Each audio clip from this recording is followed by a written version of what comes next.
बिस्मिल्लाहिर्रहमानिर्रहीम। यूट्यूब के प्यारे दोस्तों, अस्सलाम वालेकुम। नॉवल काली कलियां और भंवरे का बकिया हिस्सा शुरू करते हैं। हंजला ने कहा, तुम उनके सामने एक गैर लड़की के साथ इतनी देर अकेले रहे हो, वो क्या समझेंगे? इजाज ने कहा, समझेंगे क्या? वो मेरे ससुराल थोड़ी हैं जो मेरे साथ गैर लड़की को देखकर नाराज हो जाएंगे। वो मेरे मुलाजिम हैं और उनका काम खिदमत करना है, और इसी बात की तो उनको तनख्वाह मिलती है। बातें करते हुए इजाज ने जोर से सर्द आह भरते हुए कहा, हाय। हंजला ने मुस्कुराकर कहा, क्या बात है, हाय क्यों कर रहे हो? इजाज ने कहा, सुबह कब होगी और सनम का दीदार कब होगा? सारी रात तो उसका इंतज़ार करना पड़ेगा। मेरा दिल चाह रहा है कि उसको एक फ़ोन कराऊं। मेरा फ़ोन सुनकर वो बहुत खुश होगी। वो भी फ़ोन करने के लिए निकल ही रहा था कि हॉस्टल का चौकीदार आ गया। उसने बताया कि इजाज का फ़ोन है। ये सुनकर इजाज चला गया। तकरीबन 20 मिनट के बाद वापस आया। हालांकि फ़ोन कमरे के बहुत नज़दीक था। हंजला ने उससे पूछा कि क्या वजह थी जो देर हो गई। उसने बताया कि कोमल का फ़ोन था और वो फ़ोन बंद ही नहीं कर रही थी। यही बातें करते हुए वो अपने बिस्तरों पर लेट गया।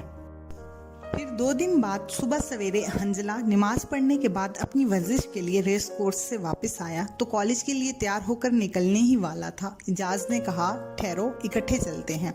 हंजला ने थोड़ा इंतजार किया। इतनी देर में इजाज भी तैयार हो गया। दोनों कॉलेज की तरफ चल पड़े। रास्ते में उसने हंजला को बताया कि वो एक ज़रूरी बात पर उससे मशवरा लेना चाहता है। इजाज ने कहा, असद और हमाद मेरे पास आए थे और कह रहे थे कि मैं इलेक्शन में सदारत के लिए उनकी तरफ से उम्मीदवार बनूं। मैंने पहले तो बहुत इनकार किया मगर वो नहीं माने। फिर मैंने उनको सोचने का कहकर टाल दिया। अब मुझे मशवरा दो कि मैं उनको क्या जवाब दूं। वो मेरे पास आज किसी वक्त भी आ सकते हैं। हंजला ने इजाज की बात सुनकर कहा, एक बात काबिल गौर है, वो सिर्फ तुम्हें ही इलेक्शन में खड़ा होने पर क्यों बाजिद करते हैं, हालांकि तुम कॉलेज और क्लास में कम दिलचस्पी लेते हो। जमात या तंजीम में बतौर वर्कर रहे हो कि तुम्हारा तजर्बा काफ़ी हो। मुझे तो इस बात के अंदर कोई और बात नजर आती है। पहले तो इस बात को सोचना चाहिए कि वो तुम्हें ही इलेक्शन पर खड़ा होने पर क्यों बाजिद है। शायद तुम्हारे खानदानी बैकग्राउंड या तुम्हें दौलतमंद देखकर इस वजह से तुम में दिलचस्पी ले रहे हो, या फिर कोई और वजह हो। इजाज ने जवाब दिया, तुम्हारी बात 100% दुरुस्त है। पहले मैंने भी उनसे इस्तफसार किया कि आखिर वो मुझे ही सदारत के लिए मुंतखब क्यों करना चाहते हैं। हालांकि ऐसे कई लोग हैं हमारे कॉलेज में जो उनकी पार्टी के लिए काफ़ी अरसा से काम कर रहे हैं, और मैं तो हूँ भी इस कॉलेज और शहर में नया। पहले तो उन्होंने इस बात का इजहार नहीं किया, मगर बातों बातों में उनके मुंह से निकल गया कि मैं पार्टी के लिए बैनर्स, दावतों और पोस्टर्स के इखराजात कर सकता हूँ। मेरा ख़ानदानी बैकग्राउंड भी मुझे उनकी पार्टी को सपोर्ट करेगा। हंजला ने कुछ लम्हों तक सोचा और फिर कहा, यह तुम्हारा ज़ाती मसला है। बहरहाल मैं मशवरा दूंगा कि खामखा जंजाल ही होगा। ये लोग रोज़ाना बेतुकी लड़ाइयाँ लड़ते हैं और तुम्हारी माली इमदाद के लिए, तुम्हारे साथ ताल्लुक़ बढ़ाने के लिए तुम्हें अपने साथ शामिल कर रहे हैं। बेमकसद हमारा सुकून बर्बाद करेंगे। बंदा एक बार शामिल हो जाए तो नित नए लोगों से वास्ता पड़ता रहेगा। रोज़ाना नए मसाइल होंगे और उनकी पार्टी रोज़ाना फायरिंग और लड़ाइयों में मसरूफ़ रहती है, और पता नहीं ये लोग क्या काम करते होंगे। मेरे ख्याल में माजरत ही कर लो तो बेहतर है, और अगर बाजिद हैं तो बैनर्स लिखवा देना, पार्टी के लिए माली इमदाद का वादा कर देना। इस तरह ये लोग जहनी तो मगलूब भी रहेंगे और कॉलेज में हमारे छोटे मोटे काम भी करते रहेंगे। अगर तुम सोचो कि हिस्सा लेना है तो पहले अपने वालिद साहब से पूछ लेना। इतनी देर में वो दोनों कॉलेज पहुंच गए। कॉलेज में हस्बे दस्तूर पीरियड होते रहे मगर कोमल नजर ना आई। अलबत्ता निगहत ने तीसरे पीरियड में हंजला के पास आकर कहा, आपके पास गुज़श्ता लेक्चर के नोट्स होंगे? मैं उन दोनों में गैर हाजिर रही हूँ, अगर हैं तो प्लीज़ फ़ोटो कॉपी करवा दें, मेहरबानी होगी। हंजला ने कहा, कोई वाज़िया नोट्स तो नहीं है, मैं लेक्चर्स को ही ज़रा वजाहत से लिखता हूँ। अगर आपके लिए फ़ायदा मंद हो तो वो मैं आपको दे सकता हूँ, आप देख लेना। निगहत ने कहा, शुक्रिया, तो कल लेते आइएगा। मेरे पास पिछले तमाम लेक्चर्स तैयार हैं और मैं उनसे मुतल्लिक किताबें भी जमा कर रही हूँ। अगर आपको चाहिए तो बताइएगा, मैं लेती आऊँगी। हंजला ने कहा, शुक्रिया, अगर ज़रूरत हुई तो मैं ज़रूर कहूँगा। वैसे अच्छा किया कि बताया, वरना मुझे लाइब्रेरी से किताबें ढूंढना पड़ती। हालांकि वो तुम्हारे पास होंगी। मैं जब अगले हफ्ते घर जाऊँगा तो लेक्चर्स ज़ाया हो जाएंगे। वापसी पर मैं आपकी मदद ले लूँगा। निगत ने मुस्कुराते हुए शुक्रिया कहा और हंजला ने भी शुक्रिया कहा। निगत के जाते ही इजाज करीब आया और कहा, अनार खुद चलकर बीमार के पास आ रहा है तो मुझे हासिल करो और तन्हाई दूर करो, मगर तुम तो अहमक हो, बात को समझ ही नहीं पाते यार। घर आई हुई रंगीनी को ठुकराया नहीं करते, वो रूठ गई तो फिर तड़पते रहोगे। उस दिन शाम को असद और हमाद हॉस्टल आए। इजाज ने उनसे 2 दिन का वक्त लिया। उसने हंजला को असद और हमाद की आमद का बताया और ये भी बताया कि उससे 2 दिन का वक्त ले लिया है। हंजला ने कहा, तुम 2 दिन में बेहतर सोच सकोगे और घर पर फोन करके भी पूछ सकते हो।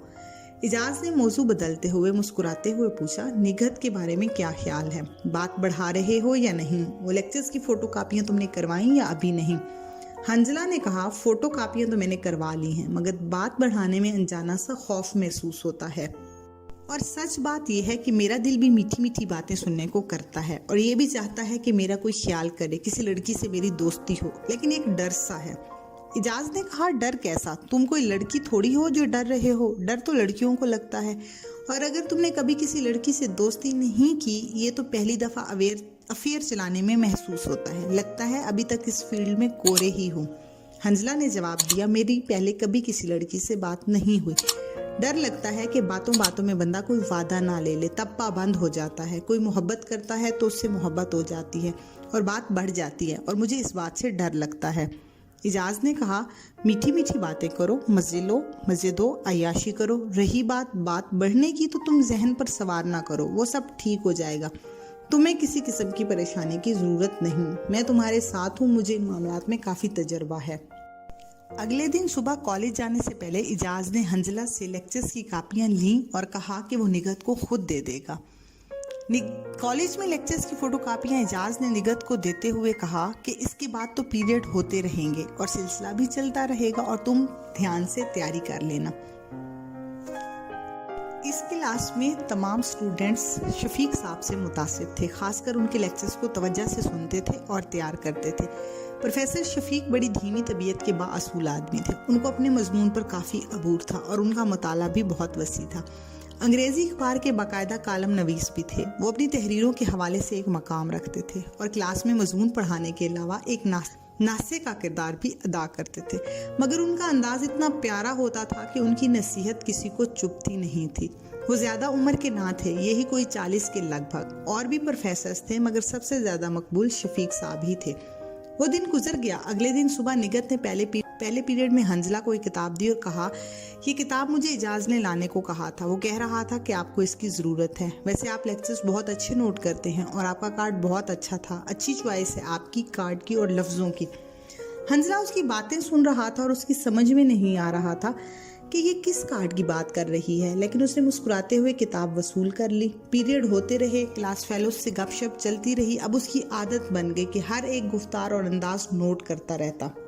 वो देख रहा था कि अनम और साबिर एक दूसरे के बहुत करीब होते जा रहे हैं। अब उनका ये रवैया तकरीबन तमाम क्लास फेलोज ने महसूस कर लिया था कि वो अक्सर कैंटीन में भी इकट्ठे नजर आते थे।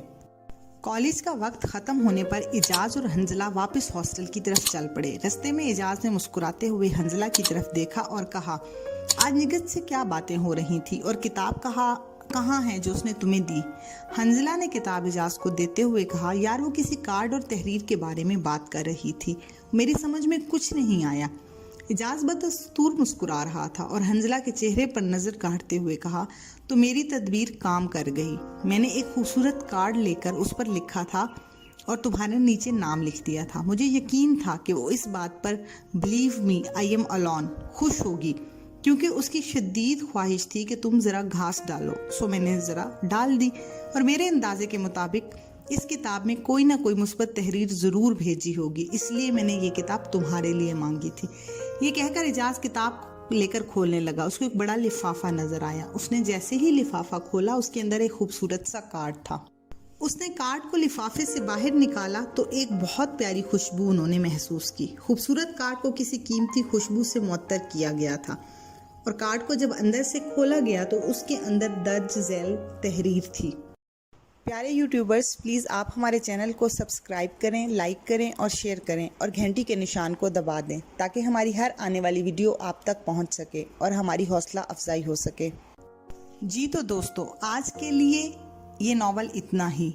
بقیہ ناول کالج کلیاں اور بھنورے کا بقایا حصہ آپ اگلی قسط میں پڑھ اور سن سکتے ہیں۔ امید ہے آپ کو اس کا بے چینی سے انتظار ہوگا۔ اجازت چاہوں گی۔ اللہ حافظ۔